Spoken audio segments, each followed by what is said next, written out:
Tao Te Ching, The Tao and Its Characteristics, by Lao Tzu. Translated by James Legg. Gently and respectfully edited by Chris T. Davila. Dedicated to Thomas Patrick O'Toole III. Part 1. Chapter 1. The Tao that can be trodden is not the enduring and unchanging Tao. The name that can be named is not the enduring and unchanging name. Conceived of as having no name, it is the originator of heaven and earth. Conceived of as having a name, it is the mother of all things.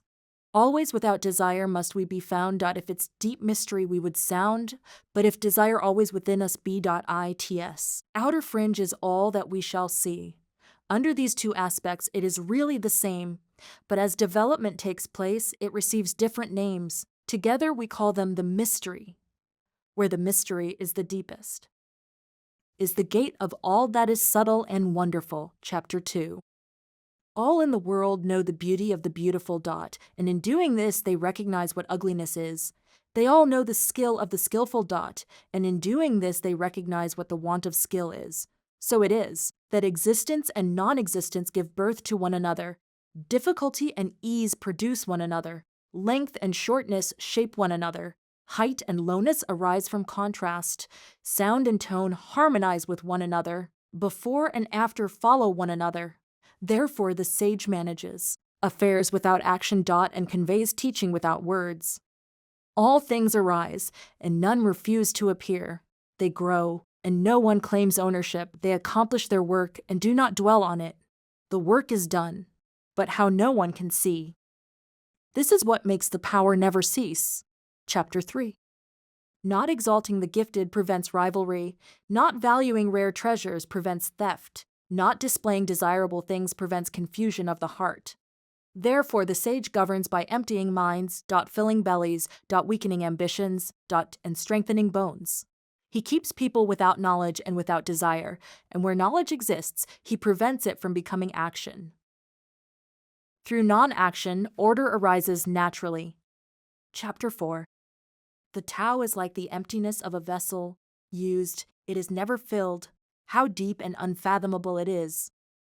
As if it were the ancestor of all things, blunt the sharpness, untangle the knots, soften the glare, settle into the dust. How still and clear it is. As if it will remain forever. I do not know whose child it is. It seems to have existed before God.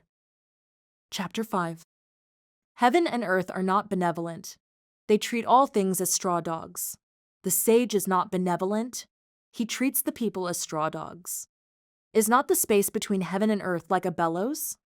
Empty, yet never exhausted. The more it moves, the more it produces.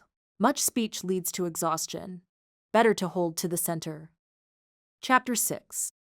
The valley spirit never dies. It is called the mysterious female. The gateway of this mystery is the root of heaven and earth. It endures, unbroken. And works without effort. Chapter 7. Heaven endures, earth lasts. They endure because they do not live for themselves. Thus the sage places himself last and finds himself first. He is detached from himself and therefore preserved because he has no personal ends. His purpose is fulfilled. Chapter 8. The highest good is like water. Water benefits all things and does not compete. It dwells in low places that all disdain. Thus it is close to the Tao. In dwelling, be grounded. In thought, be deep. In relationships, be kind. In governance, be just. In action, be skillful. In timing, be precise. Because it does not contend. Id is beyond reproach. Chapter 9. Better to stop pouring than to fill to the brim. Sharpen a blade too much. And it will not last. Fill your house with gold and jade. And it cannot be protected. Wealth and pride bring their own downfall. When the work is done. Withdraw. This is the way of heaven. Chapter 10. Can you hold the soul and body together and not let them separate? Can you focus your breath until you are as soft as a newborn? Can you cleanse your inner vision until nothing remains but clarity? In loving the people and governing the state. Can you act without forcing? In opening and closing the gates of heaven, can you be like a mother bird? Knowing all things, can you remain unknowing? The Tao gives birth and nourishes, yet does not claim. It acts, yet does not boast. It leads, yet does not control. This is the mysterious virtue. Chapter 11. 30 spokes share the hub of a wheel. It is the empty space that makes it useful. Clay forms a vessel. It is the hollow that makes it useful. Doors and windows form a room. It is the empty space that makes it livable. Thus, what exists is useful. But what does not exist is what makes it work. Chapter 12. The 5 colors blind the eye, the 5 tones deafen the ear, the 5 flavors dull the taste. Racing and hunting disturb the mind. Rare and precious things lead people astray. Therefore, the sage cares for the belly, not the eye. He lets go of the one and chooses the other. Chapter 13. Favor and disgrace both bring fear. Honor and calamity are equally personal. What does it mean that favor and disgrace are both feared? Favor raises you up, but losing it brings fear. Gaining it creates anxiety, and losing it creates even greater distress. What does it mean that honor and calamity are personal? It is because I have a body that I can suffer harm. If I had no body, what calamity could touch me? Therefore, one who governs the world as he values himself may be trusted with it. One who loves the world as he loves himself may be entrusted with it. Chapter 14. Looked at, it cannot be seen. It is called the invisible. Listened to, it cannot be heard. It is called the inaudible. Grasped at, it cannot be held. It is called the subtle. These 3 cannot be fully understood, so they are joined together as one. Its upper part is not bright. Its lower part is not dark. Endless, it cannot be named, yet it returns to nothing. It is the form of the formless, the image of the invisible. We meet it, yet do not see its face. We follow it, yet do not see its back. By holding to the Tao of old, we can understand the present and trace things back to their beginning. This is the thread of the Tao. Chapter 15. The ancient masters were subtle and profound, too deep to be fully known, because they could not be known. I can only describe their appearance. They were cautious, like one crossing a frozen stream. Alert, like one aware of danger on all sides. Respectful, like a guest. Yielding, like melting ice. Simple, like uncarved wood. Open, like a valley. Unclear, like muddy water. Who can wait quietly while the mud settles and the water clears? Who can remain still until the moment of action arises naturally? Those who follow the Tao do not seek fullness. Because they are not full, they can remain worn and incomplete. Chapter 16. Empty yourself completely. Be still. All things rise and fall, and return to their source. When things flourish, they return to the root. Returning to the root is stillness. Stillness is returning to one's nature. Returning to one's nature is the eternal law. Knowing this is wisdom. Not knowing it leads to confusion and suffering. Knowing the eternal brings openness. Openness brings compassion. Compassion brings harmony. Harmony brings alignment with heaven. Alignment with heaven brings unity with the Tao. United with the Tao did you endure. Even in death, there is no fear. Chapter 17. In ancient times, the best rulers were barely known to their people. Next came those who were loved and praised. Then those who were feared. Then those who were despised. When trust is lacking, trust is not returned. The best leaders speak little. When their work is done, the people say, "We did it ourselves." Chapter 18. When the great Tao is forgotten, kindness and morality arise. When wisdom and intelligence appear, hypocrisy follows. When family harmony breaks down, filial duty emerges. When the state falls into disorder, loyal ministers appear. Chapter 19. Abandon wisdom, and people will benefit greatly. Abandon morality, and people will return to natural kindness. Abandon cleverness, and thieves will disappear. These teachings alone are not enough. People must also embrace simplicity, reduce selfishness, and let go of desire. Chapter 20. Give up learning. And your troubles will end. The difference between yes and no is small. But the difference between good and evil is vast. What others fear must be feared. Yet how endless these questions become. Most people are content. As if enjoying a feast. Or celebrating spring. I alone am quiet and still. Like a newborn not yet smiling. I drift. As if I have no home. Others have abundance. I alone seem to have nothing. My mind is simple. Like a fool. Others are bright. I alone seem dim. Others are sharp. I alone am dull. I drift like the sea. Without direction. Everyone has a purpose. I alone seem lost. Yet I am different. I follow the Great Mother. Chapter 21. The greatest virtue flows from the Tao alone. The Tao is elusive and intangible, yet within it are forms, within it are images, within it are realities, deep and obscure, yet holding the essence of all things. From ancient times until now, it has never lost its name. Through it, all things are known. How do I know this is so? By the nature of the Tao. Chapter 22. Yield, and you will be whole. Bend, and you will be straight. Empty, and you will be full. Wear out, and you will be renewed. Those with little gain. Those with much lose their way. Therefore the sage embraces simplicity and becomes a model for the world. He does not display himself. And therefore shines. He does not assert himself. And therefore is recognized. He does not boast. And therefore achieves. He does not compete. And therefore no one can compete with him. The ancient saying is true. Yield, and you will be complete. Chapter 23. Nature speaks little. A storm does not last all morning. Rain does not last all day. If heaven and earth cannot sustain extremes. How can man? Those who follow the Tao. Become one with it. Those who follow virtue. Become one with virtue. Those who lose the way. Become one with loss. When there is trust. Trust is returned. When there is no trust. Trust disappears. Chapter 24. Standing on tiptoe. One cannot stand firm. Stretching too far. One cannot walk well. Those who display themselves do not shine. Those who assert themselves are not distinguished. Those who boast do not achieve. Those who are arrogant do not endure. From the perspective of the Tao. These are like excess food, or a burden on the body. They are unwanted.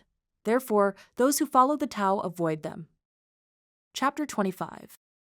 There was something formless and complete. Before heaven and earth existed. Silent and vast. It stands alone and does not change. It moves everywhere. Yet is never exhausted. It may be called the mother of all things. I do not know its name. I call it the Tao, forced to name it. I call it great. Great means ever-flowing. Flowing means far-reaching. Far-reaching means returning. Thus the Tao is great, heaven is great, earth is great, and humanity is great. Man follows the earth follows heaven follows the Tao follows what is natural. Chapter 26. Gravity is the root of lightness. Stillness is the master of movement.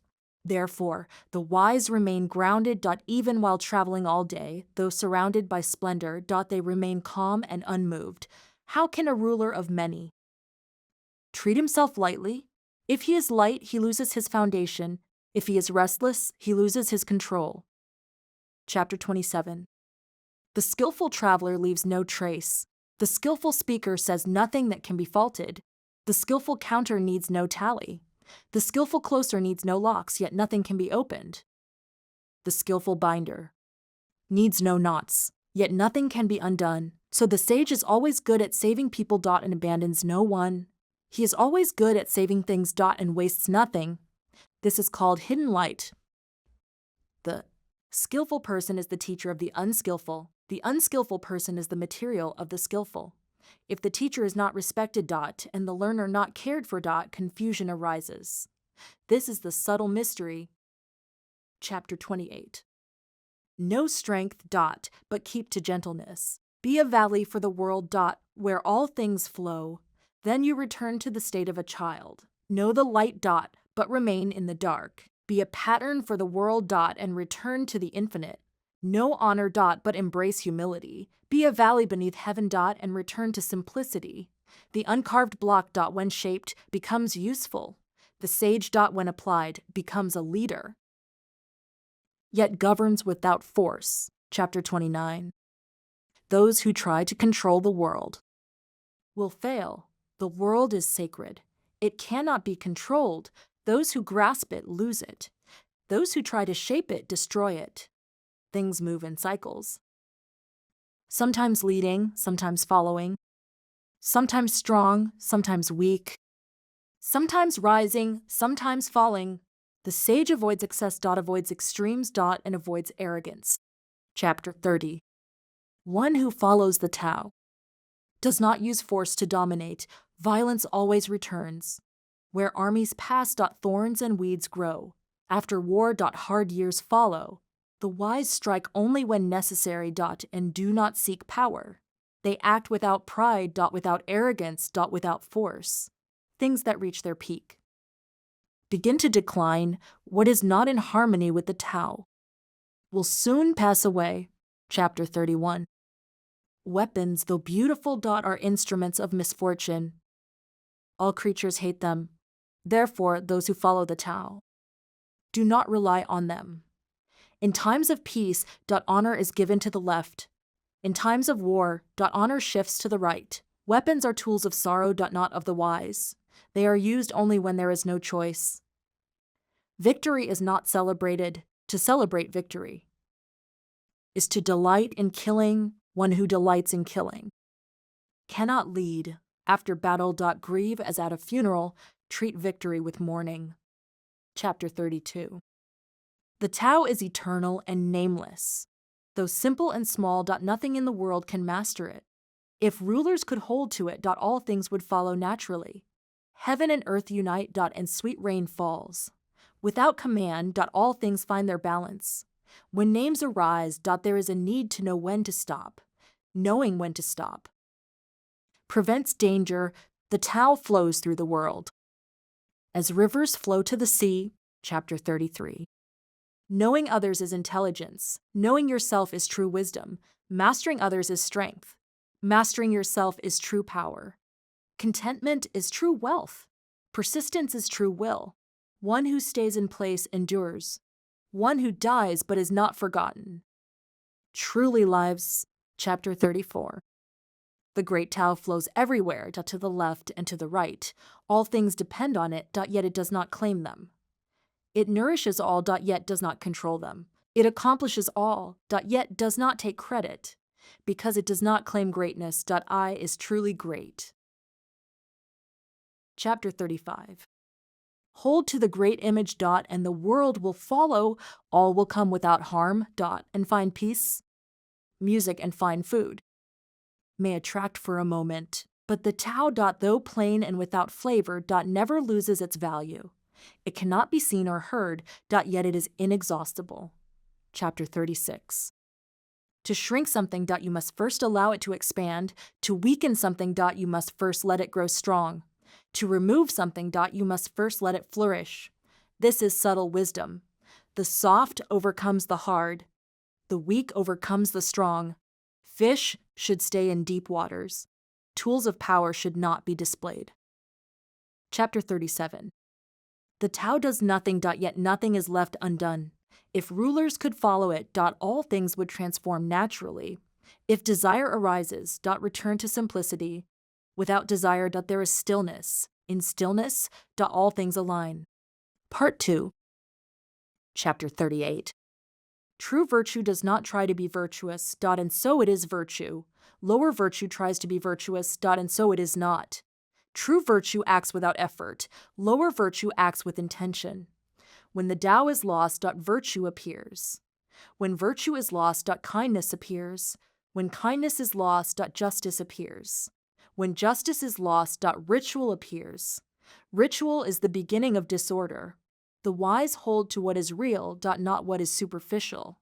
They dwell in substance. Not appearance. Chapter 39. From ancient times, those aligned with the One became whole. Heaven became clear, earth became stable. Spirits became powerful, valleys became full. All things came to life. Leaders, by aligning with the One, became examples for the world. Without this harmony, heaven would crack, earth would crumble, spirits would fade, valleys would dry, life would cease. Therefore, humility is the root of greatness. The high is built upon the low. Thus, rulers call themselves humble, recognizing their foundation. True value lies not in appearance, but in essence. Chapter 40. Returning is the movement of the Tao, yielding is its way. All things arise from being, being arises from non-being. Chapter 41. When the highest minds hear of the Tao, they practice it. When average minds hear of it, they sometimes keep it, sometimes lose it. When the lowest minds hear of it, they laugh. If they did not laugh, Tao would not be the Tao. Thus it is said. The bright path seems dim. The forward path seems backward. The smooth path seems rough. Great virtue appears hollow. Great purity appears flawed. Great abundance appears lacking. The greatest square has no corners. The greatest vessel is never finished. The greatest sound cannot be heard. The greatest form has no shape. The Tao is hidden and nameless, yet it nourishes and completes all things. Chapter 42. The Tao gives birth to one gives birth to two gives birth to three gives birth to all things. All things carry yin on their backs and embrace yang in their arms. They blend their vital breath. To achieve harmony, what people hate most is to be alone, without virtue, without worth. Yet kings and nobles use these words for themselves. Loss can lead to gain. Gain can lead to loss. What others have taught, I also teach. The violent and strong do not die a natural death. I will take this as the foundation of my teaching. Chapter 43. The softest thing in the world overcomes the hardest, that which has no form, enters where there is no space. From this I know the value of non-action, teaching without words, and action without effort. Few in the world understand this. Chapter 44. Which is more important, fame or life? Which is more precious, life or wealth? To hold on to life and lose all else. Is that not the greater sorrow? To cling to fame or wealth brings great suffering. Contentment is the greatest treasure, knowing when to stop. Protects you from danger. This is how one may live long. Chapter 45. Great perfection seems incomplete, yet its use is never exhausted. Great fullness seems empty, yet it is inexhaustible. Great straightness seems crooked. Great skill seems clumsy. Great eloquence seems like hesitation. Movement overcomes cold. Stillness overcomes heat. Stillness and clarity. Bring order to the world. Chapter 46. When the Tao rules the world, horses are used for farming. When the Tao is lost, war horses breed on the borders. There is no greater misfortune than not knowing contentment. There is no greater fault than desire. Whoever knows sufficiency is always sufficient. Chapter 47. Without going outside, you can know the world. Without looking through the window, you can see the Tao of heaven. The farther one travels, the less one knows. The sage knows without traveling, sees without looking, and achieves without acting. Chapter 48. In pursuit of knowledge, one gains every day. In pursuit of the Tao, one loses every day. Losing and losing again, until action becomes non-action. When nothing is done on purpose, nothing is left undone. Chapter 49. The sage has no fixed mind. He takes the mind of the people as his own. To the good, he is good. To the bad, he is also good. And thereby goodness is restored. He trusts the trustworthy. He trusts the untrustworthy. And thereby trust is restored. He dwells in stillness, like a mirror reflecting all. Chapter 50. People are born into life and move toward death. 3 in 10 follow life. 3 in 10 follow death. 3 in 10 live carelessly. Also moving toward death. Why is this so? Because they cling too tightly to life.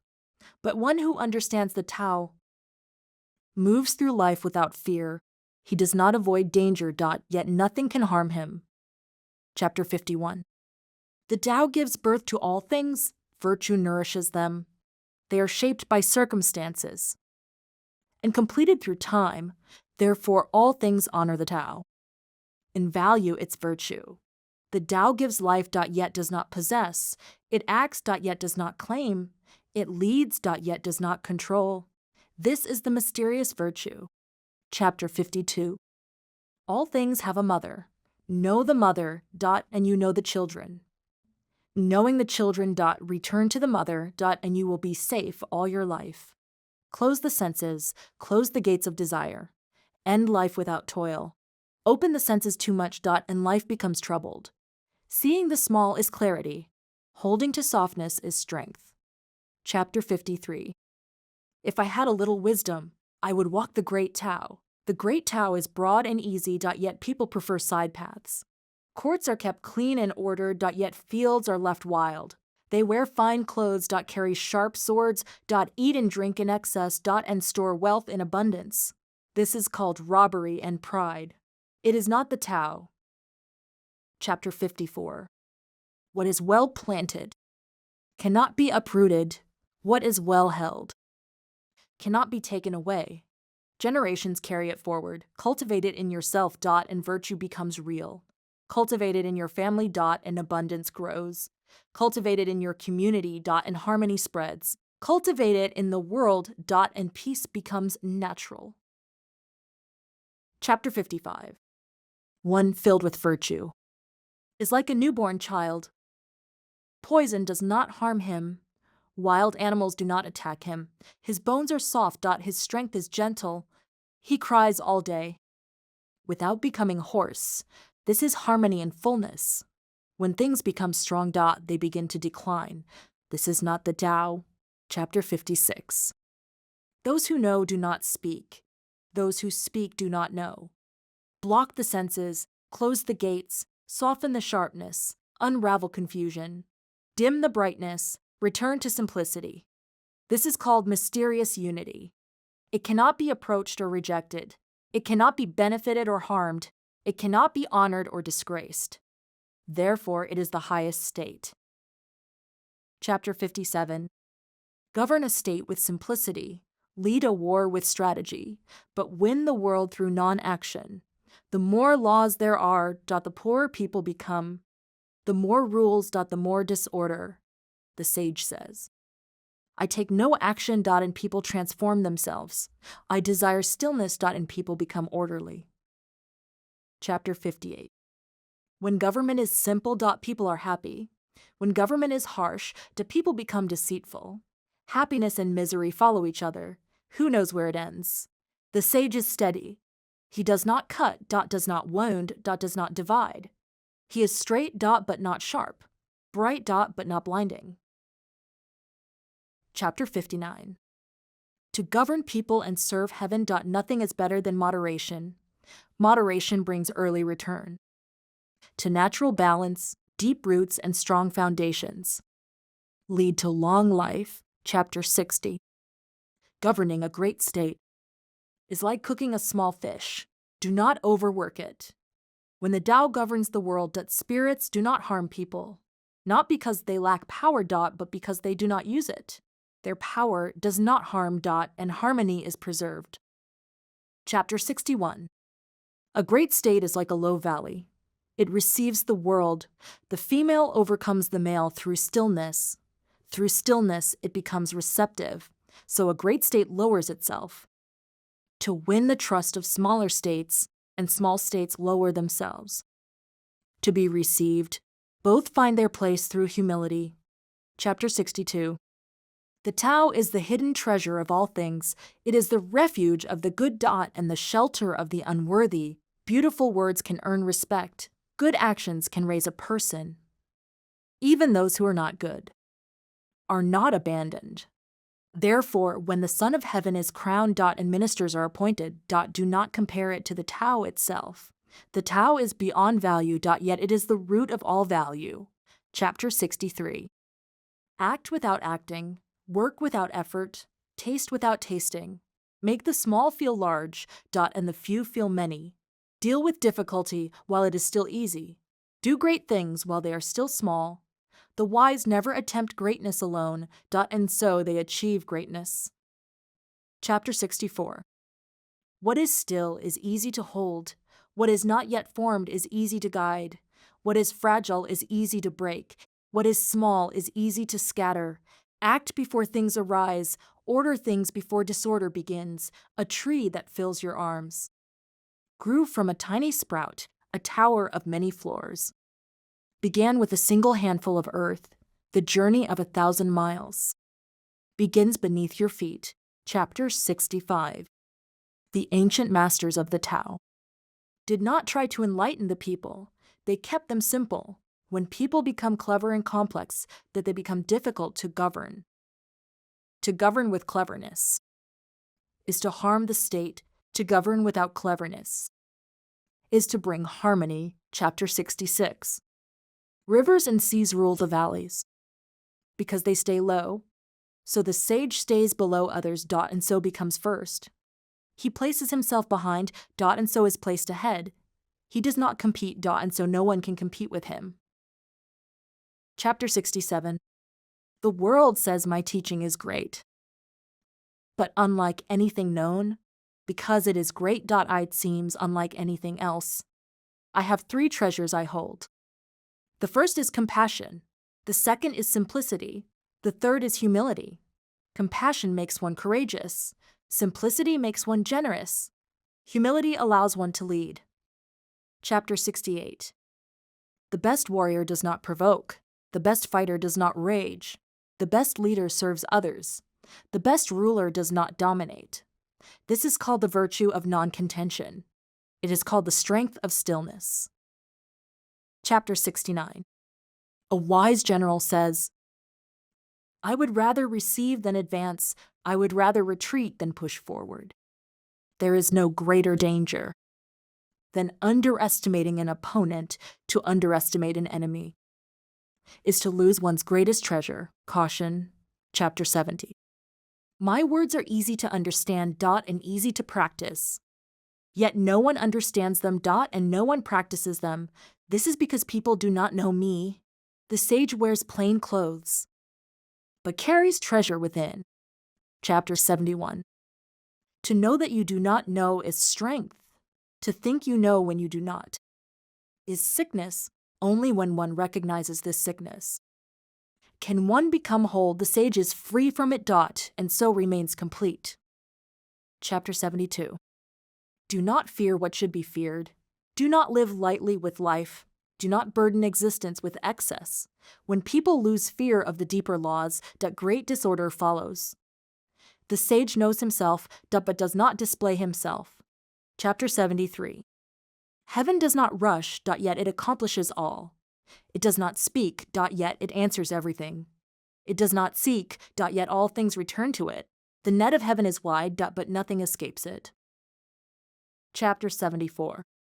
If people were not afraid of death, what use would punishment be?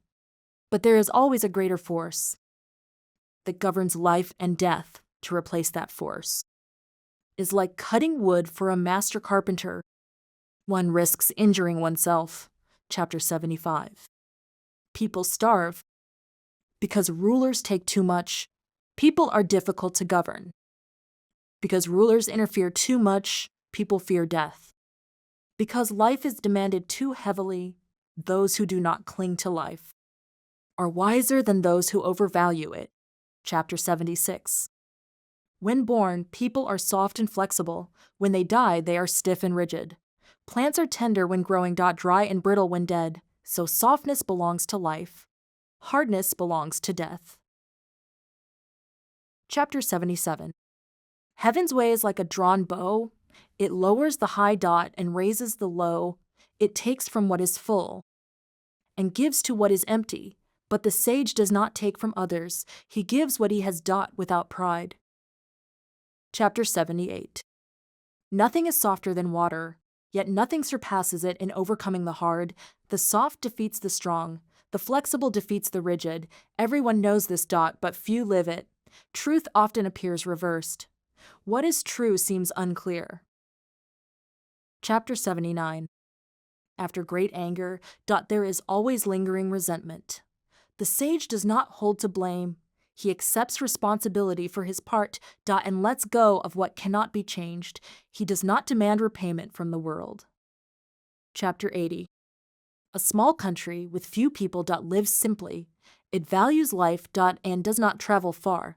It returns to basic tools simple food and quiet lives. Even if neighbors are close they do not interfere. Each lives in peace with itself. Chapter 81. True words are not beautiful. Beautiful words are not true. The good do not argue. Those who argue are not truly good. The wise do not hoard. The more they give the more they have. The Tao benefits all beings and harms none. The sage gives and asks nothing in return.